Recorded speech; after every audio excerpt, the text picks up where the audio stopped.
Welcome to the Infidelity Doctor channel. My name is Dr. Talal Al-Salim, and this is the Ask Dr. Talal segment, your place to ask me anything you want to know about affair recovery and affair prevention. Please remember, this segment is not a substitute for the counseling that you're supposed to be getting. This is merely a place for you to get some basic questions answered, as well as a place for you to learn about my insights when it comes to affair recovery and affair prevention. So before we get to the question of the week, please make sure that you like the video and subscribe to the channel so that you can get the most recent updates. So the question of the week is as follows. How do I know if the unfaithful is remorseful? What should I look for? Another great question. So in order for people to heal from infidelity, they actually have to complete very specific milestones to help them understand what happened, why it happened, assess the damage, and figure out what's the best way to heal from this. Healing together and repairing the relationship, or healing individually. One of the major important milestones of the recovery process is the milestone of acknowledging the impact of infidelity. So this is the remorse piece. So acknowledging the impact of infidelity in this milestone, it's an opportunity for the unfaithful to truly showcase that they understand the scope of the damage that they have caused, as well as showcase the appropriate emotion associated with that understanding. So there's two pieces of it. The scope of the damage, the unfaithful should be able to articulate all the different areas that their infidelity have impacted on the intellectual level. Now, if they are able to do that successfully, then what should follow is the appropriate emotions associated with that intellectual understanding of the damage that they have caused. So if I'm the unfaithful and the therapist is asking me, how do you think your infidelity impacted the betrayed? I might say, because of my infidelity, my partner is feeling insecure, and now they're questioning whether or not they're worthy enough because I outsourced my need fulfillment to somebody else outside the relationship. I might also say one of the physical impacts that have been a result of this traumatic event is seeing my partner lose sleep, have poor appetite, having all this health issues because of the tremendous amount of stress that they're experiencing.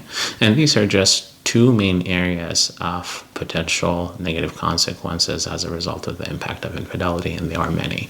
But if we focus on those two areas, right?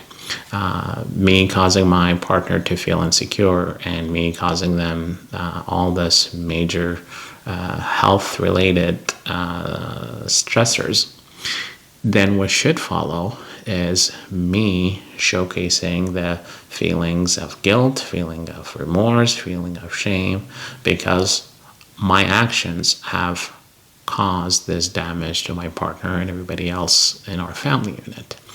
Now, here's the tricky part. A lot of times, the betrayed is expecting the remorse to be in a way that matches their vision when they think about how would they react if they were the one who committed the act of infidelity. So it is really important for people to understand that the emotional expression of guilt, shame, and remorse it's not going to be uniform. Everybody's going to show that in a different way.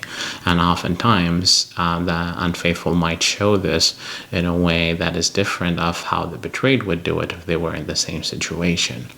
Now, that doesn't mean the unfaithful is off the hook and they just shouldn't be held accountable for having the appropriate emotions related to guilt, shame, and remorse. It's a matter of being able to have a reasonable understanding of what that looks like on their end and whether or not it actually matches the magnitude of the damage that they have caused. So another aspect of this is to encourage the betrayed to think that the intensity of those feelings sometimes might be less than what you expect, because The unfaithful had a head start to processing their own feelings when they crossed those lines. Meaning, if I was the unfaithful and I have access to knowing when I actually cross the lines of infidelity, I might have been actually able to get a head start in processing my own thoughts and feelings, because as the betrayed, you just found out recently about my infidelity. So sometimes the magnitude of the intensity is less, not because the unfaithful is a sociopath who doesn't have those feelings. It's just that they got a head start in processing their feeling. Therefore, they're not as intense. They're already kind of being guilty and ashamed when they cross those lines. And, who knows how much time passed till the discovery happened. Therefore, the intensity is not going to be as what is being expected. But again, it is really important for the unfaithful to intellectually articulate all the damage that they have caused and show those right emotions.